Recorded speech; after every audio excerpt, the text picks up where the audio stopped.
Hey everybody, it's Chris, and I am going to be talking about the 8 ways you can smite your enemies in D&D with the Paladin. So the smite spells are exclusive spells to the Paladin, not easy to get on other classes anymore. You might be able to get them if they're included in subclass spells, or you might be able to get some of them through some feats, at least level 1 versions of them. But if you want the smite spell experience and 8 different ways you can smite your enemy, you're gonna have to be a paladin. If you want any smite spells that are higher levels, you're gonna have to be a paladin. So I should talk about a little bit about the changes to smite since the 2014 version.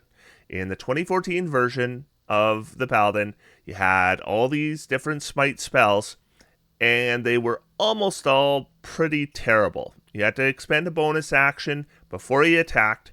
You had to use your concentration every single time. And if you missed, then you just had to keep concentrating and hope you didn't lose your concentration before you could hit and actually apply it. So it was one of those weird cases. In fact, it might be the weird case where you cast a spell and nothing happens because you haven't actually applied the spell to the target yet. You have to wait to apply the spell to the target, and that was really awful because you are concentrating on it. Now, they really revamped the smite spells, so now most of them don't require concentration at all. They just work. You apply them after you hit. You can apply them to thrown weapons now. For most of them, you couldn't do that before, so they got a lot better. The lone exception to that is Divine Smite, because Divine Smite wasn't a spell. You could just do it after you hit with an attack. So that tended to be the smite that every paladin did. They would do Divine Smite, Divine Smite, Divine Smite, and rarely, if ever, use any of the other smite options. In the 2024 rules, though, it's not so clear cut. You will get Divine Smite automatically with your paladin at level 2, but there is lots of reason why you might want to use a different smite spell when you hit a target. So what I'm going to be doing in this video is I'm going to be going through each of the Divine Smite spells, and I will give them a star ranking from 1 through 5 stars. 1 star meaning it's garbage, and 5 stars meaning it's fantastic. And 3 meaning it's decent. Okay? And we're going to go with Divine Smite first, work our way down the list. So here's Divine Smite up on your screen. Level 1 evocation spell for the Paladin. It is available with 1 level in Paladin, but you get it automatically with 2 levels in Paladin. So you can now smite with a level 1 Paladin. In the 2014 rules, you couldn't do that. But now you can, but you have to actually select it. And then after level 2, you'll have it automatically selected. The casting time is a bonus action, which you take immediately after hitting a target with a melee weapon or unarmed strike. Now, a melee weapon can be thrown if it has the thrown property, in which case you can still use this. So you can use it with a thrown weapon, as long as it's a melee weapon you're throwing, so no darts.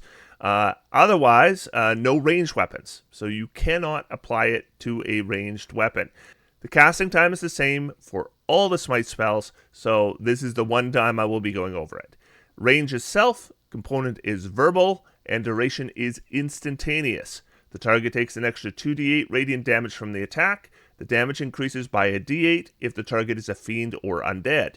And using a higher level spell slot, it says the damage increases by a d8 for each spell slot level above 1. So generally speaking, if you cast this with a first level slot, you're going to get 2d8 damage, which averages out to about 9 points of damage. You can increase the damage by increasing the spell slot level, using it against fiends or undead, or when you apply it to a critical hit. If you apply it to a critical hit, it's doubled just like the rest of your damage dice. So if you do all 3 of those, then you can actually get this very, very high. And in the old rules, there was a cap on how high it could be. That cap is gone.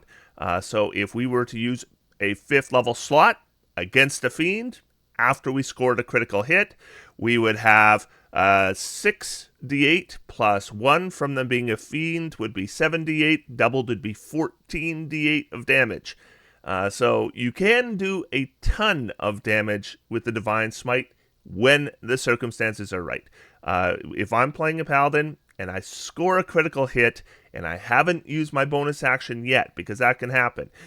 You might attack with your first hit and you apply your Divine Smite, and then you hit with your second hit and it's a critical hit. Well, tough. You don't have your bonus action left. But if I score a critical hit and I have not used my bonus action, using a Divine Smite is pretty much always going to be what I do with a Paladin, unless I really, really don't need it in that situation. And how this is definitely worse than it was in the 2014 rules, but it's still decent. It's not great, but it's decent. And so I gave it 3 stars, and I also said that upcasting it is worth 3 stars. It's a decent upcast. When I play my Paladin, I upcast my Divine Smites sometimes. The more damage I want to do, the more I upcast my Divine Smite. So let's move on to our next Smite, which is Searing Smite. It should be up on the screen right now. And it's level 1 as well, so you can take it at level 1. It is a duration of 1 minute. And it says, as you hit the target, it takes 1d6 fire damage from the attack. So that's a lot less damage, right? It's 2d8 on a Divine Smite. At the start of each of its turns until the spell ends, the target takes a d6 fire damage, then makes a Constitution saving throw. On a failed save, the spell continues. On a successful save, the spell ends. And using a higher level spell slot, all the damage increases by a d6 for each spell slot level above 1. So mechanically, the way this works is you hit the creature, you apply your Searing Smite, roll 1d6 fire damage, and they take that now. Then at the start of their turn, roll 1d6 fire damage, and they take that before they act. So they've already taken 2d6 fire damage before they take their turn. But it's not right, all at once. You have to wait until their turn comes up. If somebody else takes them down before their turn comes up, you lose the second half of this spell. And then what happens is, if they fail the Constitution saving throw at the start of their next turn, they'll take another d6, and so on for up to a minute. No concentration required by you. Where this is really nice is the upcasting. It says all the damage increases by a d6 for each spell slot level above 1. So if you think about Divine Smite, it's 1d8 for each upcast. And if you've got a critical, then it's 2d8 for each spell slot level upcast. Well, here it's at least 2d6 before their next turn. And if they fail their saving throw, could be more than that. So that is pretty good upcasting. In my opinion, this is not as good as Divine Smite if you cast it at first level. And there's a couple reasons why. The initial damage kind of blows. Even after they take the second instance of damage before their turn, we're still only talking about 2d6 damage. And if you apply it to a critical hit, you're only doubling 1d6, which isn't very good. And if they make their Constitution saving throw, that's all that happens. All this for a damage type that is far less reliable than Radiant. However, upcasting is excellent. So if we are not casting with our first level spell slot, but we're casting with our second or third or higher than that, this spell just gets better and better and better, because we're adding at least 2d6 per spell slot level. And if they fail even one Constitution saving throw, it's 3. So it's just so much more damage that we're adding when we increase our spell level, that the upcasting is actually quite good. So let's move on to our next one, which is Thunderous Smite. Also a first level spell, so also available to first level paladins. Now, first level paladins only selecting 2 spells, so they're not getting all of these, but they don't have to take Divine Smite. They can take 2 other Smite spells and not have Divine Smite at all, if that's what they want to do. And this one says, your strike rings with thunder that is audible within 300 feet of you, and the target takes an extra 2d6 thunder damage from this attack. Additionally, if the target is a creature, it must succeed on a strength saving throw or be pushed 10 feet away from you and have the prone condition. and it says the damage increases by a d6 for each spell slot level above 1. So the initial damage is higher than Searing Smite, 2d6 compared to 1d6, though they should do about the same amount of damage before the creature's turn begins. Nice thing here, though, is if you do score a critical hit, you are doubling the 2d6. So we'll do more with a critical hit on a Thunderous Smite than on a Searing Smite, but less than a Divine Smite. And then here we get the secondary ability of they make their strength saving throw or they're pushed and they fall prone. Now I should point out that Paladins have weapon mastery. There is a good possibility you already have the ability to push an enemy or prone an enemy. Now not necessarily both, but the push doesn't even have a saving throw, and it would be on every single attack. Now this would add on to that, so maybe you have some kind of case where pushing 20 feet would be better than pushing 10 feet. In that case, it might be worth using Thunderous Smite. Also, we'll point out that the damage type here is better than Searing Smite. Its thunder damage is probably as reliable as radiant damage overall. So Thunderous Smite is, I think, if you want to do the most damage, you're probably better with Divine Smite. But if you want to have that secondary feature here, this one is fairly minor, I think, but the cost in damage isn't that high. Where I think this really falls down is if you want to upcast it. With a d6 per spell slot level above 1, and unlike Searing Smite, this isn't multiple instances, it's 1d6 per spell slot level, 2d6 if you're applying it to a critical hit. So the upcasting is not great.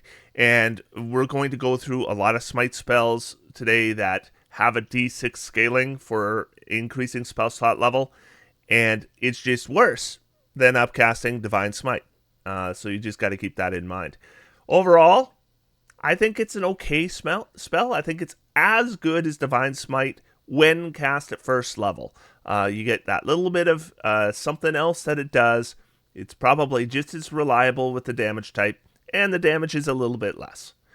The upcasting isn't great though, so I'm only giving it 2 stars for upcasting it. If I'm going to cast Thunderous Smite, it's probably because I also want the push and the fall prone, and that doesn't improve if I increase my spell slot level.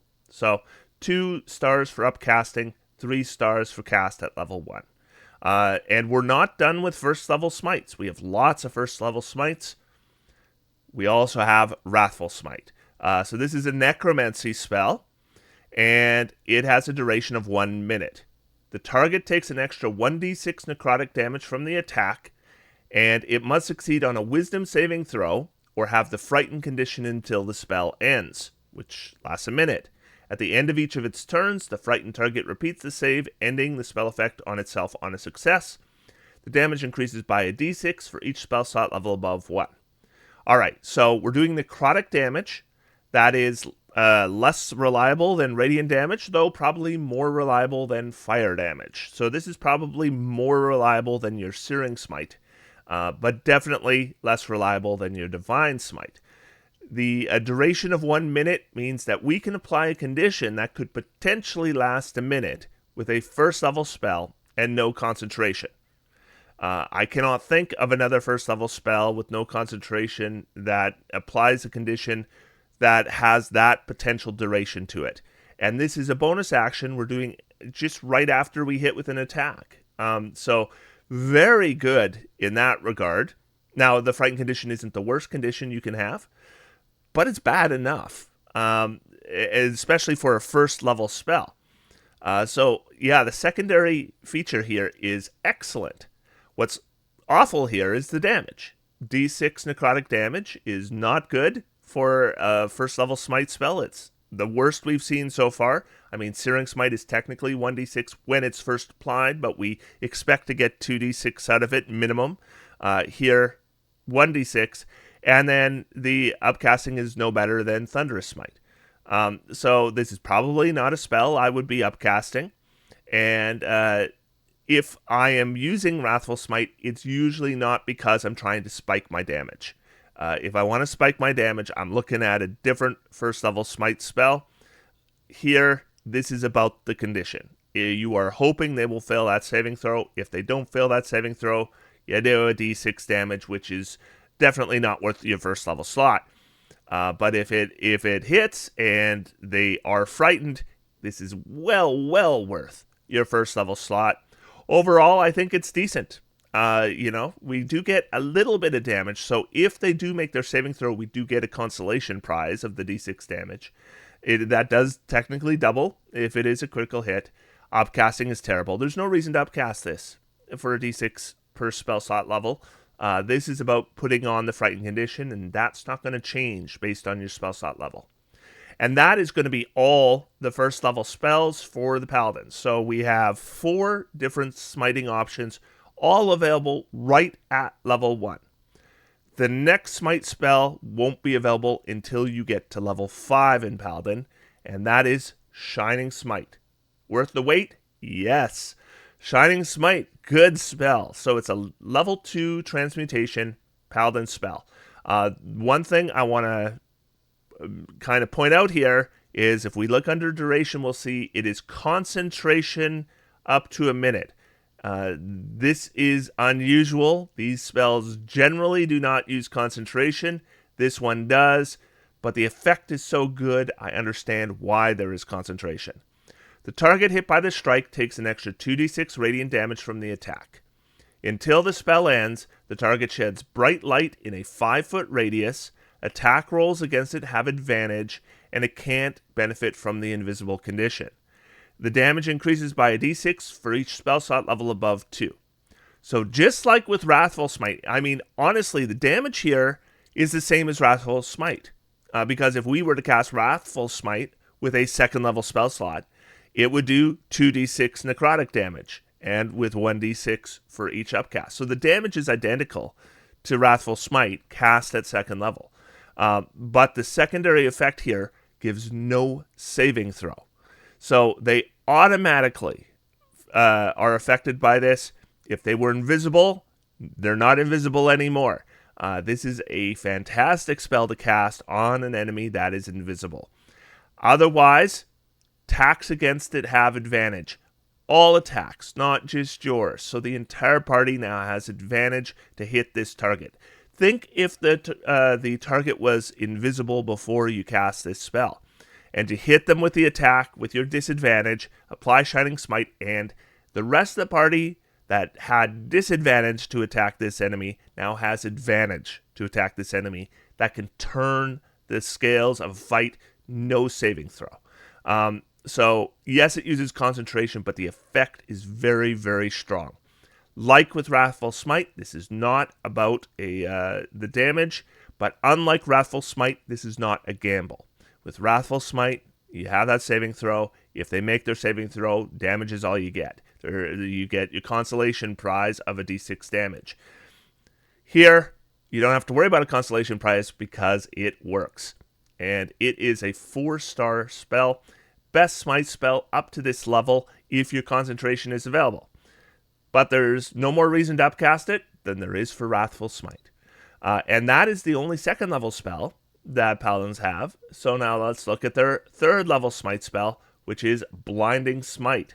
And this is available when you get to 9th level in Paladin. Duration, 1 minute, no concentration. No concentration, and I'm going to point that out because check this out. Target hit by the strike takes an extra 3d8 radiant damage from the attack. That's 1 less d8 than if you had cast Divine Smite at 3rd level, for comparison. And the target has the blinded condition until the spell ends. On each of its turns, the blinded target makes a Constitution saving throw, ending the spell on itself on a success. The extra damage increases by a d8 for each spell slot level above 3. So just like with Shining Smite, there's no saving throw against the effect. But just like with Wrathful Smite, there's no concentration.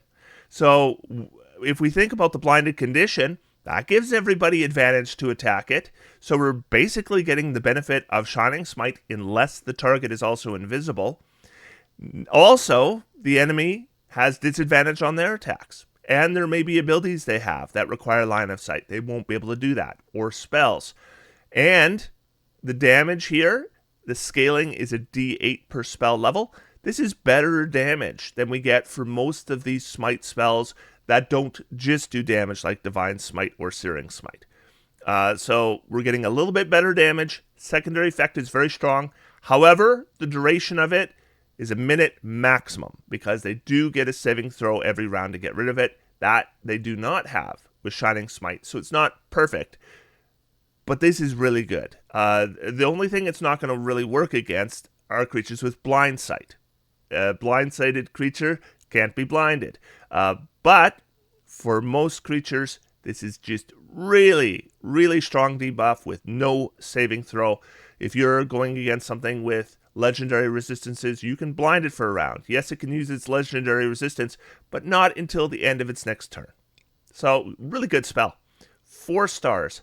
And it's better at upcasting than something like Shining Smite is. So, it gets a decent upcast rating as well. Even though it's only an increase to damage, at least the damage increase is decent.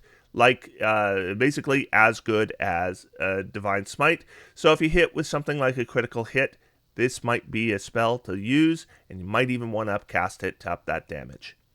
All right, and that is the only 3rd level Smite we have. And now let's look at our 4th level Smite, and that is Staggering Smite. So this is an enchantment spell, instantaneous, and you will be able to get this not until you get to 13th level in Paladin. The target takes an extra 46 psychic damage from the attack, and the target must succeed on a wisdom saving throw or have the stun condition until the end of your next turn. And the damage increases by a d6 for each spell slot level above 4. So this is the first Smite spell we have that can do psychic damage. So if we've covered what? Radiant damage, thunder damage, fire damage, and now psychic damage. I think that's all the ones we've covered. The damage here is the same as Wrathful Smite, and it's the same as Shining Smite. If we were to cast Wrathful Smite with a 4th level slot, if we were to cast Shining Smite with a 4th level slot, they would do 46 damage. It's just the damage type has changed. Same thing for upcasting. D6, not very good. We get a wisdom saving throw, or they have the stun condition until the end of your next turn. The stun condition is really good. Like, of the conditions you could be applying, it is definitely better than blinded and way better than frightened. It is brutal. Only lasts till the end of their next turn, but think about this. The monk has Stunning Strike. The monk Stunning Strike gives a Constitution saving throw to avoid, which is generally a worse saving throw to target than Wisdom, and it lasts until the start of the monk's next turn. This lasts until the end of the paladin's next turn, so it's better in that regard as well. We'll note that the Stunning Strike in the 2014 rules did last until the end of the monk's next turn. They changed that in the new one.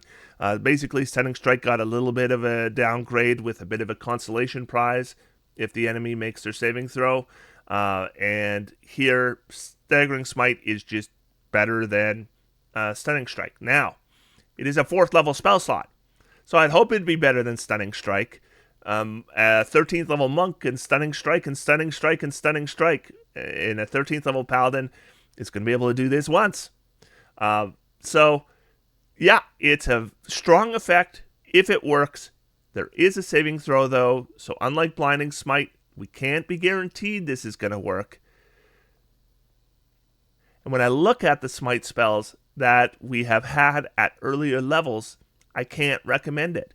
The upcast damage isn't good, the base damage isn't good, and the secondary feature applies a saving throw. And I look at the 1st level Wrathful Smite, and it's make a save or have a condition.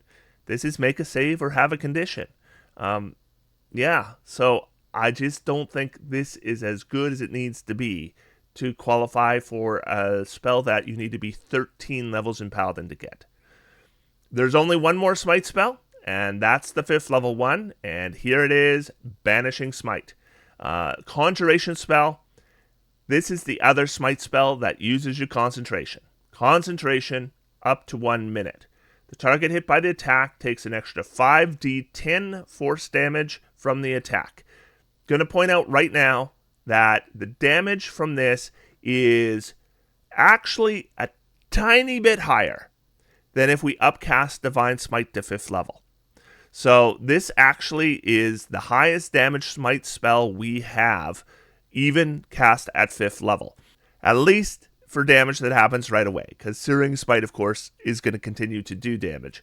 But if you want the most amount of damage right now, this is technically a tiny bit higher than Divine Smite.